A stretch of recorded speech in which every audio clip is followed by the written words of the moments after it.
Dependiendo de la intensidad de luz que apliquemos a un objeto, vamos a poder ver cosas o no, dependiendo de esa intensidad. Por ponerte algunos ejemplos, si vas con el doctor del oído, creo que tiene un nombre raro y ni siquiera lo quiero intentar porque sé que me voy a equivocar, pero si vas con ese doctor y quieres que te cheque el oído, lo más seguro es que no simplemente lo va a hacer con su visión y la luz natural que pueda tener en ese momento. Lo más seguro es que va a usar una lamparita y va a hacer el uso de esa lamparita, lo que le va a ayudar a ese doctor a tener una visión más clara de lo que está mal en tu oído, para entonces poderte dar alguna receta o alguna alternativa a tu problema.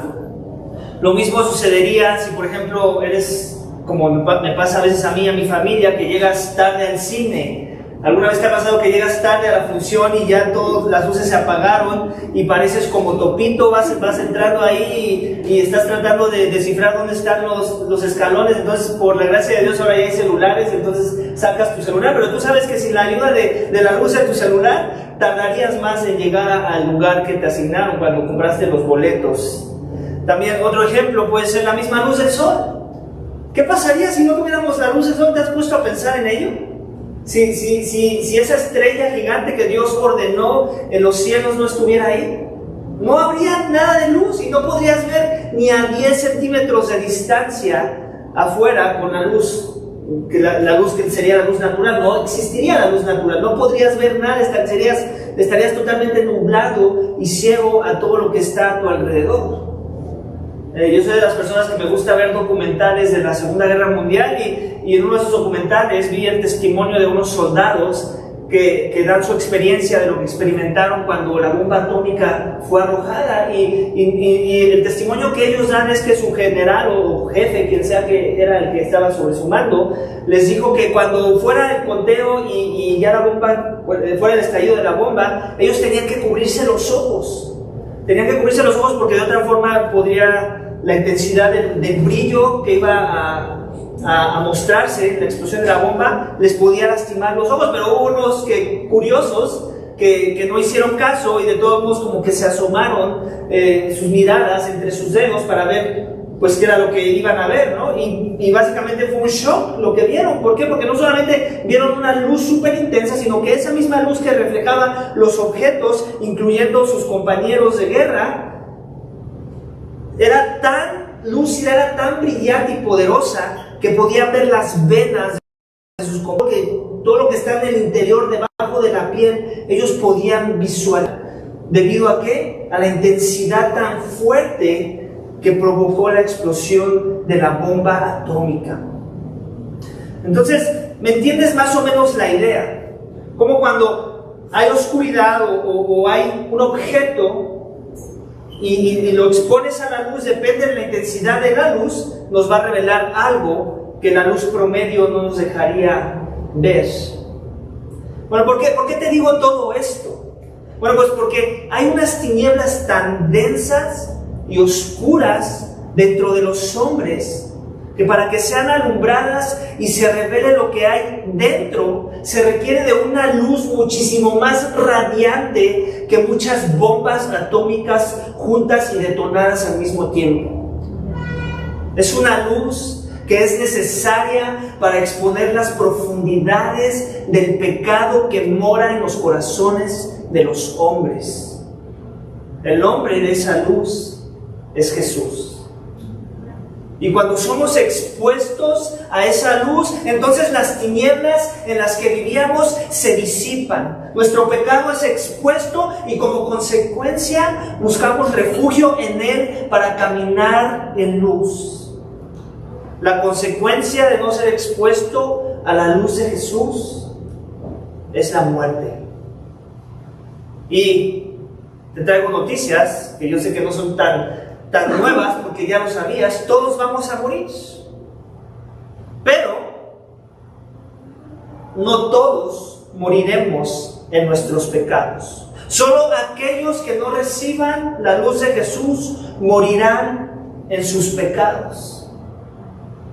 El título de mi mensaje esta mañana es este: Jesús es la luz que alumbra mis tinieblas. Todos por naturaleza, también quiero traer esto a tu atención, esto enseña la palabra de Dios, todos por naturaleza nacemos en tinieblas espirituales. Así naces de fábrica, por decirlo así. Necesitamos ser expuestos a la luz de Cristo para poder ver nuestra naturaleza corrompida y así poder venir a Jesús, que es la luz, para que Él exponga nuestra maldad, y no solamente exponga nuestra maldad, sino que también la disipe, nos ayude a correr de ella. Mi mensaje esta mañana, iglesia, tiene 3 énfasis. Cada uno de ellos nos va a ayudar a entender qué es lo que sucede cuando una persona tiene un encuentro con la luz de Jesús. Damos el primero de ellos, versículos 12 al 20. Vamos a encontrar el primer énfasis del pasaje que acabamos de leer hoy. Capítulo 8 de Juan, versículos 12 al 20. Voy a leerlo nuevamente. Y el primer énfasis es este, te lo voy a dar en un inicio. Jesús es mi luz cuando creo en su testimonio. Entonces puedo conocerle. Creo en su testimonio y como consecuencia puedo conocerle. Lo vamos a ver en el texto donde nos quedamos la semana pasada. Versículo 12, capítulo 8 de Juan dice esto: Jesús les habló otra vez, diciendo: yo soy la luz del mundo. El que me sigue no andará en tinieblas, sino que tendrá la luz de la vida. Entonces los fariseos le dijeron: tú das testimonio de ti mismo, tu testimonio no es verdadero. Jesús respondió y les dijo: aunque yo doy testimonio de mí mismo, mi testimonio es verdadero, porque yo sé de dónde he venido y a dónde voy. Pero vosotros no sabéis de dónde vengo ni a dónde voy. Vosotros juzgáis según la carne, yo no juzgo a nadie. Pero si yo juzgo, mi juicio es verdadero, porque no soy yo solo, sino yo y el Padre que me envió. Aún en vuestra ley está escrito que el testimonio de 2 hombres es verdadero. Yo soy el que doy testimonio de mí mismo, y el Padre que me envió da testimonio de mí. Entonces le decían: ¿dónde está tu Padre? Jesús respondió: no me conocéis a mí ni a mi Padre. Si me conocieras a mí, conocerías a mi Padre. Estas palabras las pronunció en el lugar del tesoro, cuando enseñaba en el templo, y nadie le prendió, porque todavía no había llegado su hora. Cuando platicas con alguien, por ejemplo, que te dice que es un soldado de guerra, y tú decides no creer esa declaración de la identidad que esa persona te está diciendo sobre sí misma, entonces no importa qué te diga después, si te empieza a platicar de alguna misión secreta o de alguna guerra en la que fue, o lo que sea que esté relacionado con la guerra misma, como que no le vas a poner mucha importancia, ¿verdad? Como que no te van a importar mucho sus palabras. ¿Por qué? Porque no quisiste creer en la declaración inicial, que él era un soldado de guerra. No quisiste creer en esa identidad, y como consecuencia todo lo que esté conectado a esa identidad no te va a importar, no le vas a hacer caso. Lo mismo te va a suceder con cualquier otra persona que te diga que es un doctor o un abogado o lo que sea. Sí, tiene que ver mucho con la idea de que tú creas esa identidad, que en verdad tiene esa identidad la persona, para que entonces todo lo que te cuente que esté relacionado con su identidad tenga sentido y tú le conozcas y quieras aprender y conocer más a esa persona. Bueno, pues en esta sección, iglesia, que acabamos de leer, pasa algo muy similar. Otros ya hemos visto en secciones pasadas, en sermones pasados, que ya han dado testimonio de quién es Jesús. ¿Recuerdas? Juan el Bautista fue uno de ellos. También vimos que su Padre Celestial da testimonio de él. Dijimos que eso era a través de ¿qué? De su palabra revelada, en su bautismo. Sus obras también decía: si no crees en mí, cree en mis obras. Ellas dan testimonio de mi identidad, de quién soy yo. ¿Pero qué? Sus impostores insistían en no creerle, y como consecuencia no podían conocerle. Y la razón es porque seguían juzgando a Jesús según sus propios pensamientos y no según la verdad, según sus términos, sus estándares, y no según el estándar divino. Entonces Jesús, ya en este texto vemos que sí dice, no tiene ningún problema en decir: yo sé de dónde vengo y yo voy a dar testimonio de mí mismo. No es que antes tenía miedo de hacer esa pronunciación, Pero primero quería ir como haciendo un efecto acumulado, ¿cierto? Como que mira Juan el Bautista lo que dice, mira los que yo voy reclutando, lo que dicen de mí, mira lo que dice mi testimonio, mira lo que dice el Padre de mí. Y por si no fuera suficiente, escucha lo que yo digo de mí mismo, porque yo sé de dónde vengo y a dónde voy. Y la única forma en la que yo voy a escuchar las palabras de Jesús y voy a ver el peso que se demanda de cuando escucho esas palabras es si en verdad creo que Él es quien Él dice que es. De otra forma no voy a poder conocerle. Esta mañana yo no sé dónde estás parado con respecto a quién crees que es Jesús. Pero si no crees que en verdad Él es quien dice que es, no vas a poder conocerle. Tal vez vas a poder memorizar mucho de lo que Él dice que es, pero eso no significa que le conoces. Y eso es lo que queremos lograr. Es a donde queremos llegar. Jesús, versículo 12, nuevamente, acompáñame a tu Biblia, dice, les habló otra vez diciendo, haz esta declaración. Esta es una de las primeras declaraciones que vamos a ver en el Evangelio de Juan, en donde Jesús se revela a sí mismo, pero con una ilustración. Ya antes dijo que era el Hijo del Hombre, que era el Hijo de Dios, cosas que Él dijo que era el Mesías, pero ahora como para hablarnos con manzanitas y hacer alusión a aspectos del Antiguo Testamento que hablan de este tipo de ilustraciones, de metáforas, si lo quieres llamar así, Él nos dice esto: yo soy la luz del mundo, el que me sigue no andará en tinieblas, sino que tendrá la luz de la vida. Algo que tenemos que entender, que esta declaración no es nada más una ilustración bonita para que entendamos su identidad. Es una ilustración que tiene conexiones al Antiguo Testamento. Si por ejemplo abres tu Biblia y vas al Salmo 27, versículo 1, dice esto: el Señor es mi luz, mi salvación. Cuando en el Antiguo Testamento los judíos escuchaban esta declaración de alguien que era la luz, ya hacían una conexión con Dios mismo, con la deidad. Cuando Cristo dice que Él es la luz del mundo, Él está haciendo esa misma conexión. Yo soy la deidad encarnada, que es algo que Juan ya nos dijo, ¿cierto? El Verbo se hizo carne y vimos su gloria. Una gloria radiante, una gloria que solamente una luz radiante que nubla la vista de los mortales puede expresar. Y luego dice esto, que el que le sigue a esa luz no andará en tinieblas, y tiene su lógica, ¿cierto? Esa ilustración tiene su lógica.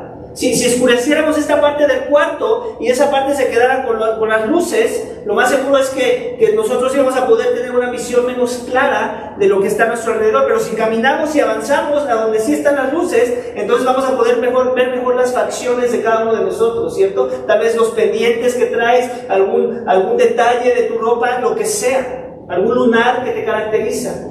¿Pero por qué va a ser? Porque nos estamos acercando a esa luz como si la estuviéramos siguiendo. Es la misma idea de lo que Jesús está diciendo. Entonces los fariseos le dijeron: tú das testimonio de ti mismo, tu testimonio no es verdadero.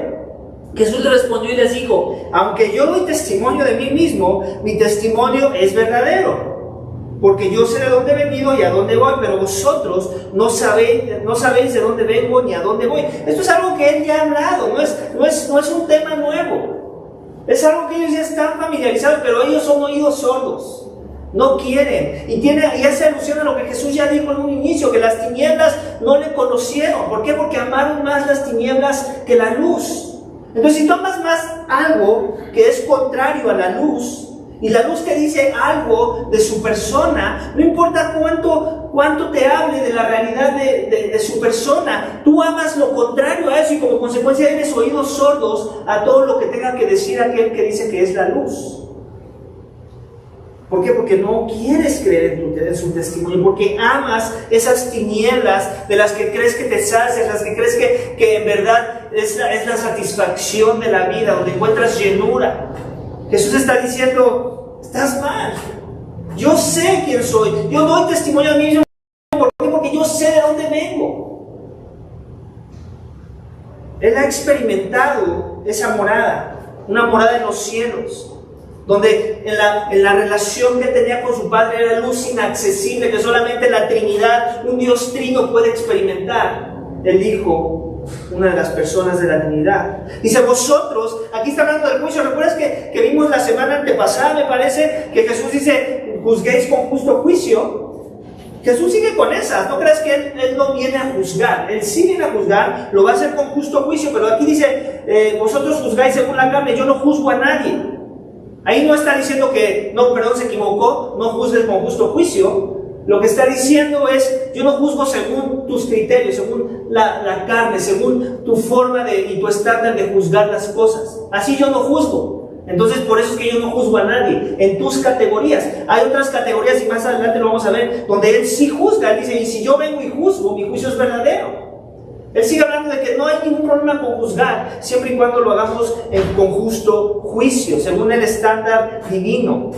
Dice, pero si yo juzgo, mi juicio es verdadero, porque no soy yo solo, sino que el Padre que me envió. Aún, y luego aquí me encanta, aquí tenemos que aclarar un error doctrinal que escucho muchas de las veces cuando hablamos de la oración. ¿Alguna vez has escuchado la frase donde dicen, donde 2 o 3 estén reunidos en tu nombre, ahí estás tú, Jesús? Y oramos y se escucha muy espiritual, ¿cierto? Y no que no sea verdad, es verdad que donde haya 2 o 3 ahí está Jesús, pero que si hay uno, ahí no está Jesús. Entonces como que no tiene sentido, como si fuera una fórmula, como un mantra, ¿no? Como que ya somos 2, ya somos 3, seguro aquí está Jesús. No va por ahí. ¿De qué está hablando ese pasaje en su contexto?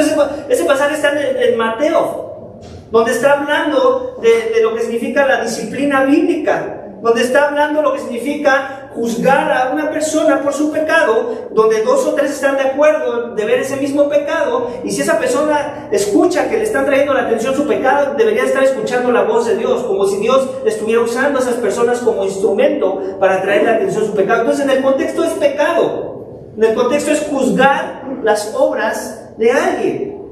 Y sí, parte de ese juicio, Dios quiere que sea en un orden de proteger y que no vaya a haber alguna difamación. Entonces, por eso necesitábamos que sean 2 o 3. Había un orden, una estructura que Dios propuso. Y es la que está trayendo a la atención Cristo aquí, para que por favor escuchen su testimonio. Él está diciendo, hey, en la ley tú has aprendido, ¿verdad? Que se necesita el testimonio de 2 o 3 para que algo sea verdadero, para que podamos decir que en verdad esto está sucediendo. Bueno, pues déjame te hablo de esa misma idea en relación con mi Padre.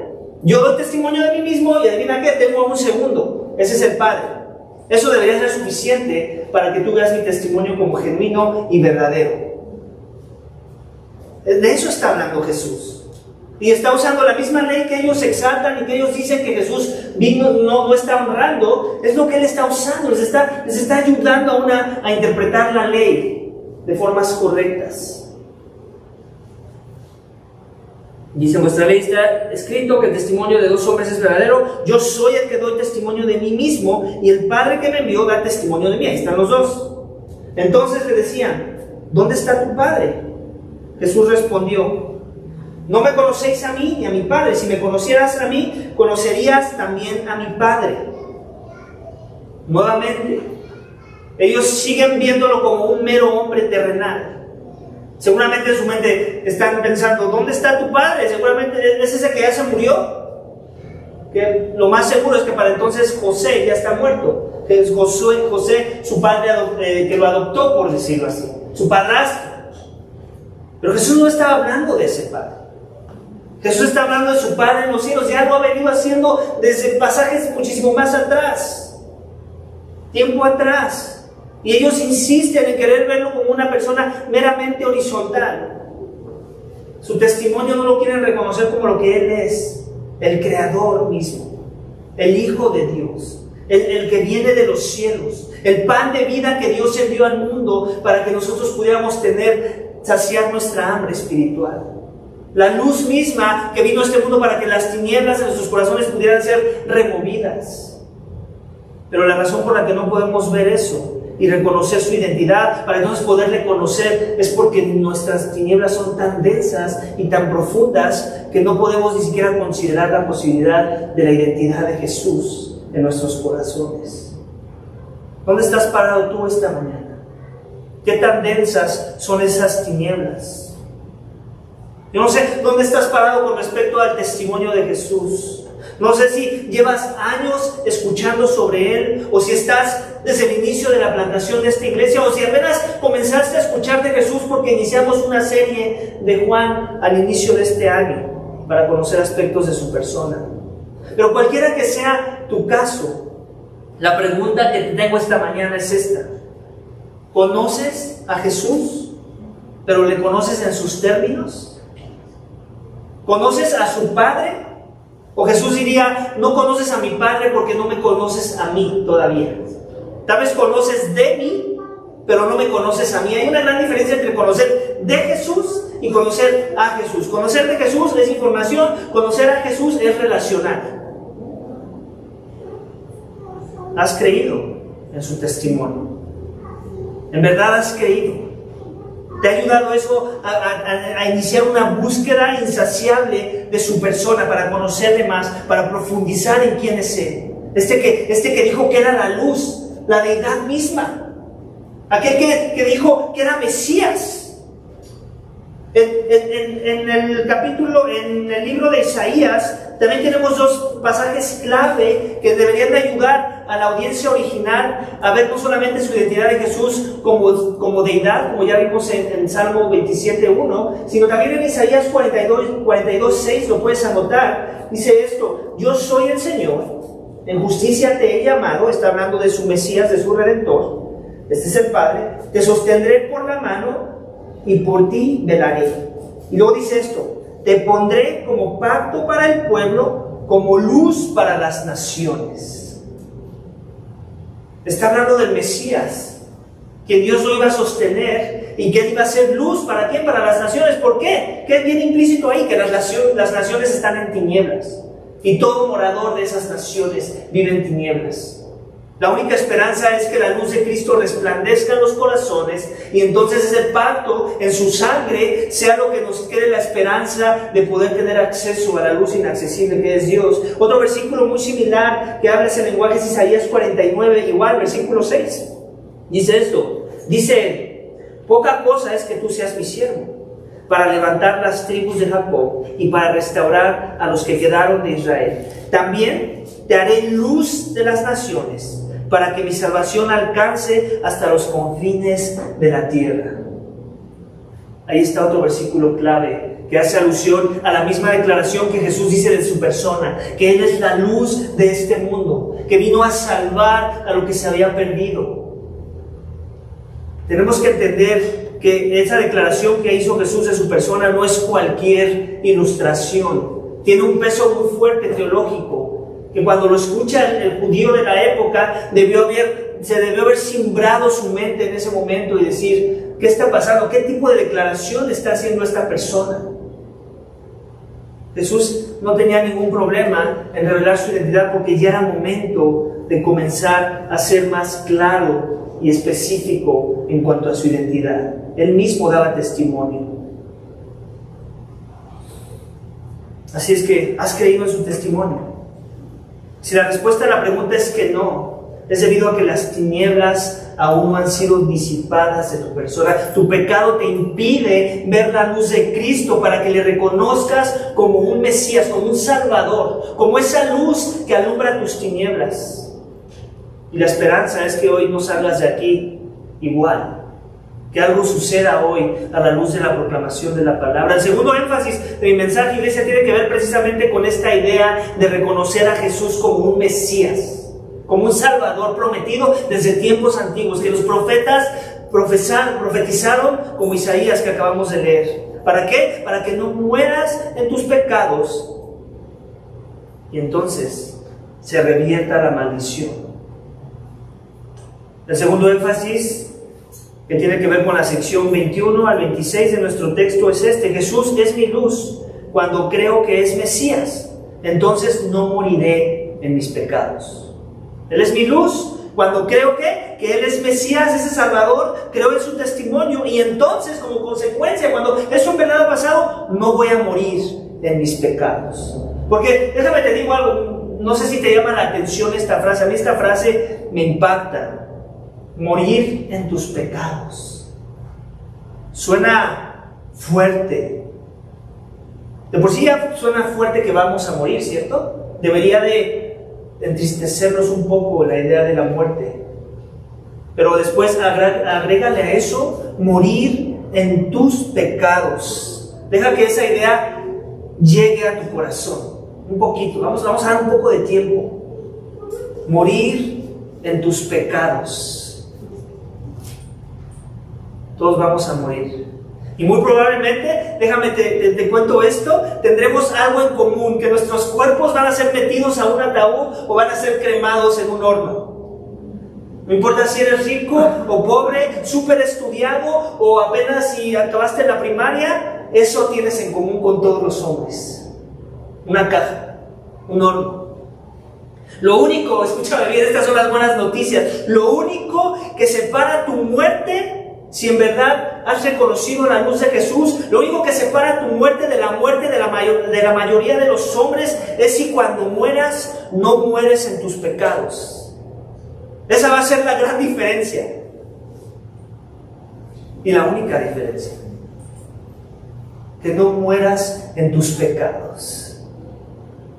Versículo 21 dice esto. Entonces les dijo de nuevo: yo me voy y me buscaréis y moriréis en vuestros pecados. A donde yo voy, vosotros no podréis ir. Jesús quiere ser enfático en esa declaración. Él vino a resolver un problema, y el problema que vino a resolver, por el cual se humilló, por el cual abandonó su morada celestial, es porque venía a lidiar con el problema más grande de todos los hombres, que no era falta de dinero, que no era falta de amor, que no era falta de amistad, era un problema con tu pecado. Él vino a morir por los pecadores, por aquellos que entendían su más grande necesidad. Le está diciendo: me buscaréis, no me encontraréis. ¿Por qué? Porque lo están buscando no para rendirse a Él, ¿cierto? Lo están buscando para matarlo, ya hemos visto eso. No entiende que lo tienen que buscar porque Él es su más grande necesidad. Dice, por eso los judíos decían: ¿acaso se va a suicidar? Puesto que dice: a donde yo voy, vosotros no podéis ir. Preguntas tontas otra vez, de no querer entender el argumento, el flujo del argumento. Él ya dijo de dónde era. Haz preguntas en base a lo que Él ya dijo, no en base a suposiciones que no tienen nada que ver con lo que Jesús ha venido diciendo de su persona. Ellos están hablando del suicidio. Y Jesús les decía: vosotros sois de abajo, yo soy de arriba. Vosotros sois de este mundo, yo no soy de este mundo. Él es de arriba, Él es de los cielos. Quiere hacer esa separación muy clara.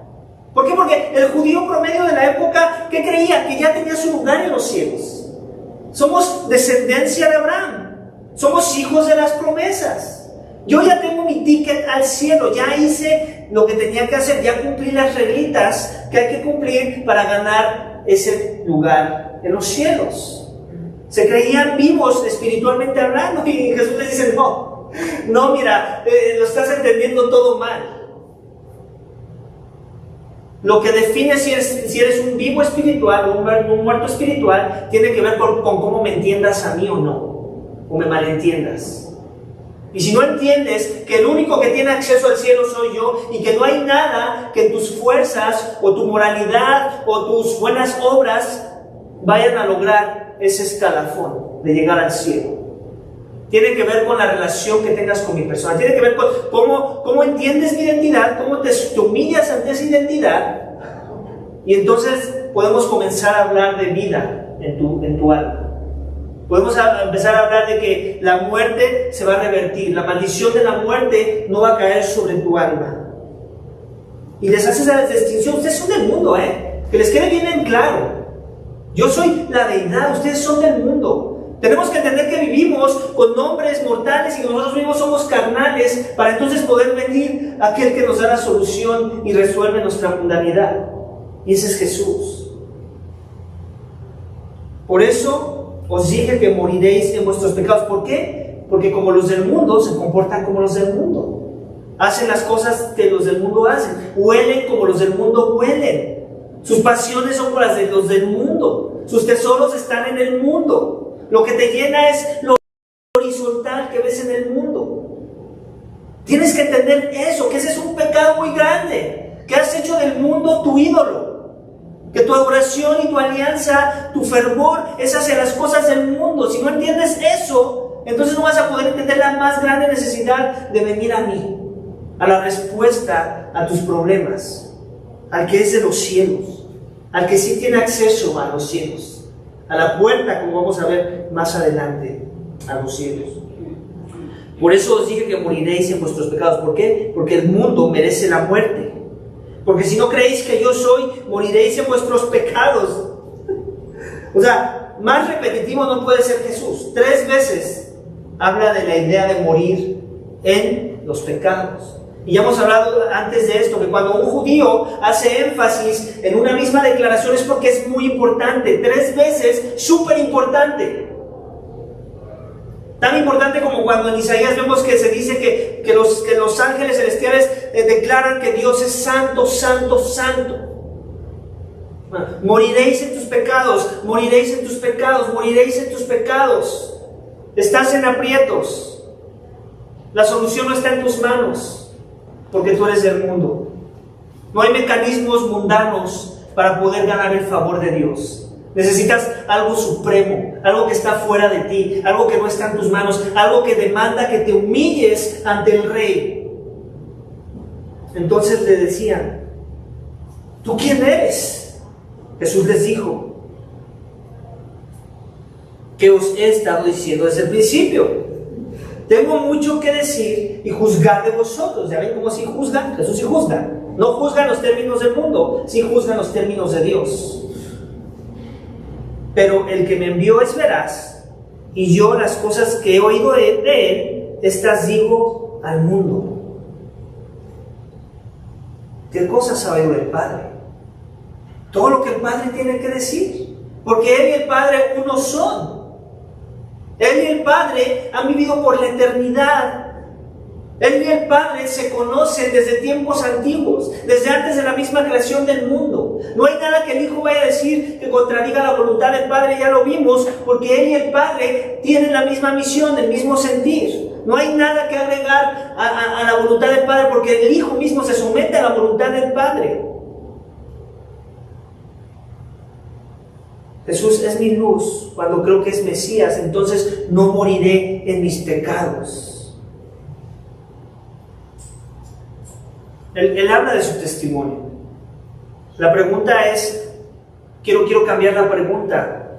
¿Cuál es tu testimonio de ti mismo esta mañana?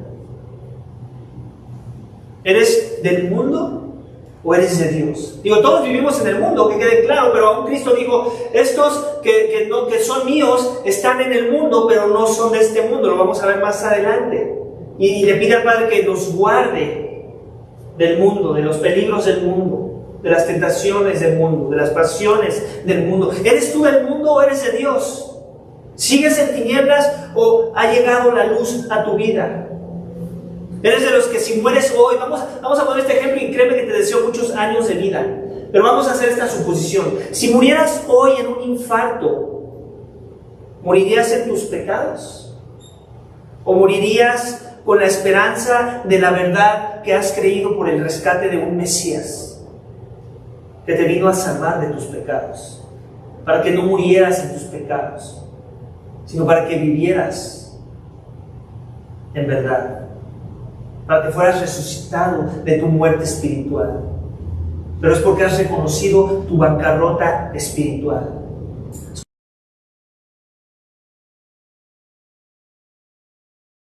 Del sermón esta mañana, el último énfasis es este, que Jesús es mi luz cuando creo en su sacrificio. Entonces, ahora soy luz. Jesús es mi luz. La única forma en que Jesús puede ser tu luz no es por tus buenas obras, no es porque eres muy lindo, no es porque tienes un trabajo súper exitoso, no es porque muchas personas te aprecian y hasta te alaban. Es porque has creído en su sacrificio y como consecuencia ahora tú eres luz, por raro que eso suene. Vamos a leer la última sección de nuestro pasaje esta mañana, versículo 27, dice esto. No comprendieron que les hablaba del Padre. Por eso Jesús dijo, Cuando levantéis al Hijo del Hombre, entonces sabréis que yo soy y que no hago nada por mi propia cuenta, sino que hablo estas cosas como el Padre me enseñó. Y el que me envió está conmigo, no me ha dejado solo, porque yo siempre hago lo que le agrada. Al hablar estas cosas, muchos creyeron en él. Me imagino que alguna vez has escuchado la palabra evangelio. Y seguramente ha habido alguien cerca de ti que ha tratado de explicarte lo que significa el evangelio. Y hay muchas formas de explicar el evangelio. Pero hay una forma muy simple de explicar el evangelio que salva a las almas de una eternidad en las tinieblas. Y es esta: Cristo en mi lugar. Cristo en mi lugar. Esa es una frase corta que explica el evangelio. Y ahora podemos extender y ahondar en lo que significa esa frase: Cristo en mi lugar. Cristo tiene que llevar mi muerte para que yo no muera, porque la paga del pecado es muerte. Y si yo muero en mis pecados, si yo vivo en mi pecado, tengo que morir. Por eso tuvo que ser levantado en un madero, como hace alusión el versículo 28. Leamos nuevamente el versículo 28. Dice: cuando levantéis al Hijo del Hombre. ¿De quién está hablando? De Él mismo. Antes ya nos reveló que Él es el Hijo del Hombre, que tenía que ser levantado, así como la serpiente fue levantada en el desierto, ¿recuerdas? Y entonces los que voltearon a ver a la serpiente vivieron. De esa misma forma, Jesús tenía que ser levantado. Su muerte tenía que suceder. Cristo en mi lugar. Cristo tiene que tomar tu lugar para que tú no mueras en tus pecados. Pero también hay otro aspecto de esa frase: Cristo en mi lugar. Dice, Cristo tuvo que vivir la vida que en verdad agrada a Dios, que yo no pude vivir, como hace alusión el versículo 29. Acompáñame a leerlo. Dice: y el que me envió, dice Jesús, está conmigo. Está hablando del Padre. No me ha dejado solo, porque yo siempre hago lo que le agrada. Cristo no nada más murió por sucios pecadores que merecían la muerte, sino que también vivió la vida que se demandaba de ellos y que no han podido vivir ni podrán vivir. ¿Te das cuenta? Por eso es Cristo en mi lugar. Él siempre, aquí dice que Él siempre agradó al Padre. Siempre. Él vivió una vida perfecta. Él siempre se sometió a su voluntad. Él siempre se humilló ante el Padre. Él siempre escuchó su voluntad y hizo lo que el Padre había propuesto desde tiempos antiguos. Él nunca desobedeció, nunca insultó, nunca dijo una maldición, nunca se rebeló en contra de sus padres terrenales. Él nunca pecó. Él vivió la vida perfecta que Dios demanda de ti y de mí y que no pudimos vivir. Yo necesito esas dos áreas de Cristo: su vida sin pecado y su muerte por mi pecado. Tengo que creer en los términos de Jesús. Tengo que creer en esas dos cosas. Tengo que creer en su sacrificio expiatorio, en su muerte, en su vida perfecta, en su resurrección. La Biblia dice esto, que Jesús murió, sí, pero resucitó. Resucitó al tercer día, por increíble que parezca. Sí, algo que la ciencia no puede explicar, pero la ciencia no creó el mundo, lo creó Dios.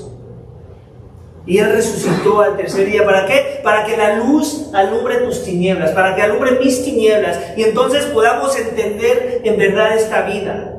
Solo Jesús nos ayuda a entender esta vida, quiero aclarar. Sin la luz de Jesús, todo a mi alrededor lo interpretaré con tinieblas, como con escamas en los ojos que me estorban para poder ver bien. Jesús es la visión correcta. Y la persona que vive en este mundo y que aún no tiene esa visión, todo lo interpreta al revés, torcido. Por eso es que tenemos que creer en su sacrificio. Tengo que creer que Jesús es mi sacrificio. Entonces ahora puedo ser luz como Él es. Solo los que han entendido eso, los que han creído en verdad en ese sacrificio, pueden interpretar este mundo y tener una cosmovisión de la vida correcta. Pueden leer la Escritura y decir: ahora entiendo por qué el hombre es así. Ahora entiendo por qué las cosas están como están. Ahora entiendo por qué tanta maldad. Ahora entiendo por qué el dolor. tenemos que creer en su sacrificio. Y el llamado esta mañana es para que creas en su sacrificio. Si aún no has confiado en el Mesías, si aún vives en tinieblas, si aún se puede decir de ti que si mueres hoy morirías en tus pecados, estas son las buenas noticias. Cristo vino a tomar tu pecado. Él fue clavado a una cruz. Él llevó el castigo que tú merecías por tu pecado. Él vivió la vida que tú no pudiste vivir, y Él es el que te justifica delante del Padre por medio de la fe en ese sacrificio. Tú tienes que creer en Él. Él no solamente promete perdón de pecados, sino vida eterna, y nos lo demuestra ¿cómo? Con una resurrección de entre los muertos. Él vino a revertir la maldición de la muerte, la maldición del pecado sobre la vida de los pecadores. Ahora, en el poder de su Santo Espíritu, tú puedes ser libertado a una realidad espiritual. Donde antes estabas muerto y no buscabas a Dios, pero ahora puedes ser parte de su reino. Ahora puedes ser llamado su hijo. Ahora puedes llamar a Dios tu Padre, como Cristo le llamaba a su Padre, a ese nivel. Pero necesitas humillarte. Todo empieza con arrepentimiento y fe. Humillación. Reconociendo que tú nunca agradaste a Dios como solo Cristo lo pudo hacer, y que esa era la única demanda: agradarle perfectamente. Perfección. ¿Por qué? Porque en los cielos vive un Dios que es perfecto, y solamente perfección se lleva bien con perfección, y esos no somos tú y yo.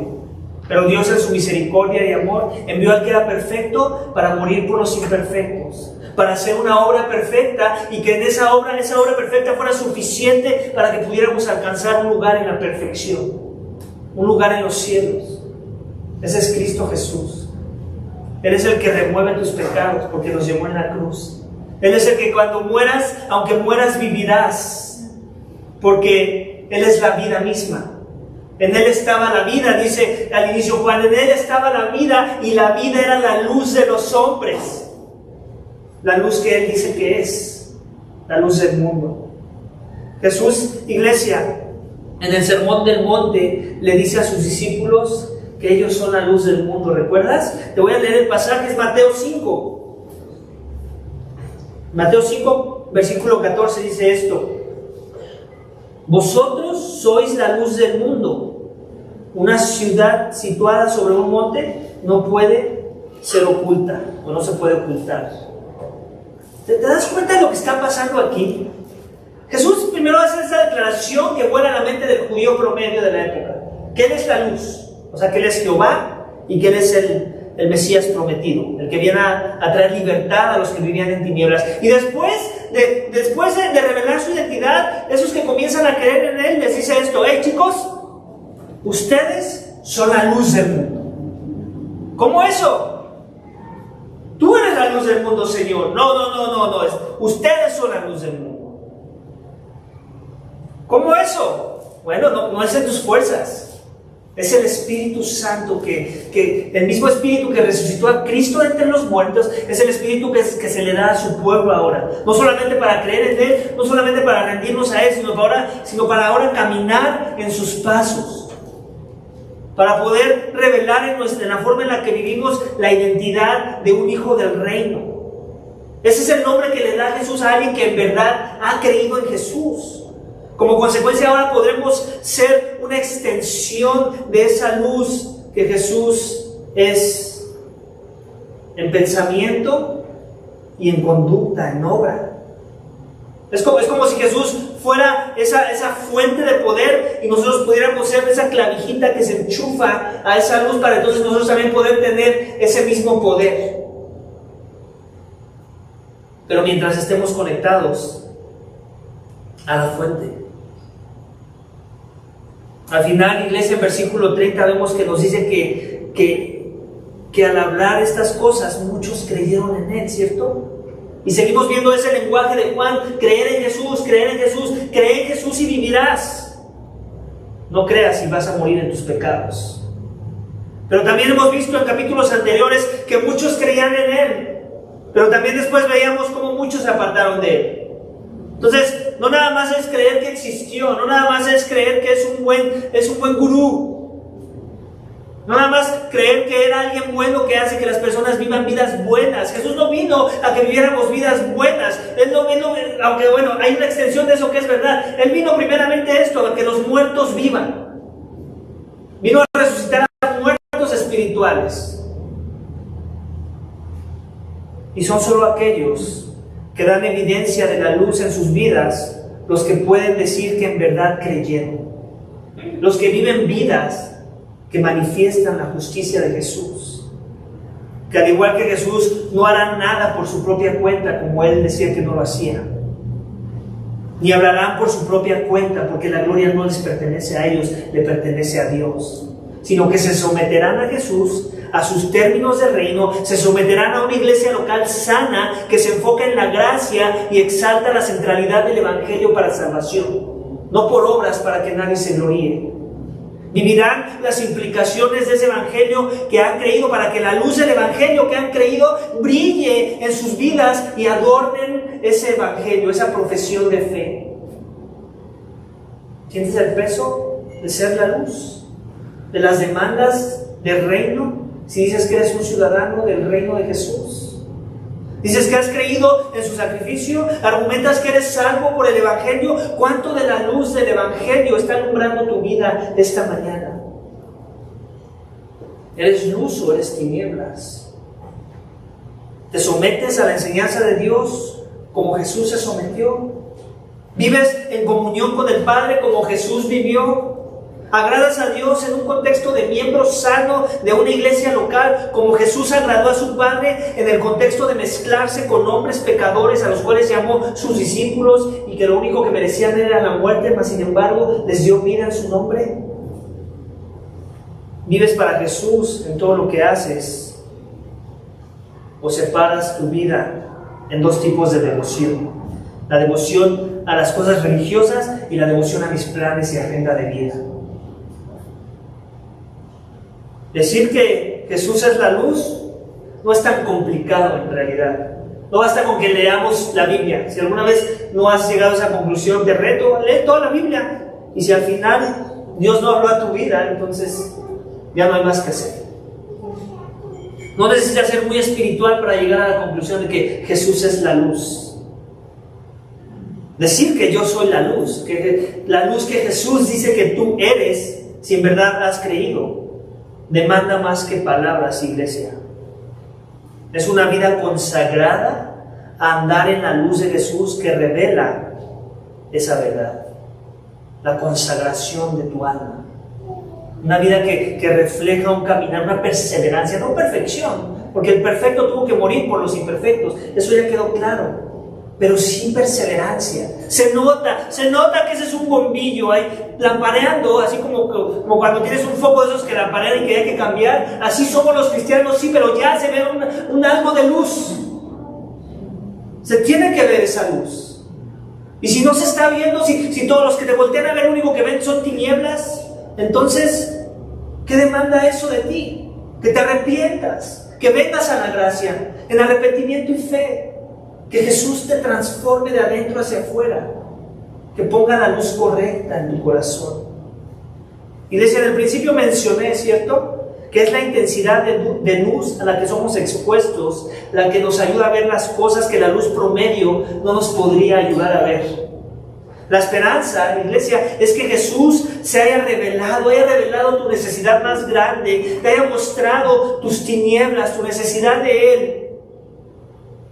Esas tinieblas que te van a llevar a la muerte si no antes confías en Jesús para que Él disipe tus tinieblas, para que mueras sin pecado, o no mueras en tus pecados, como lo quieras poner.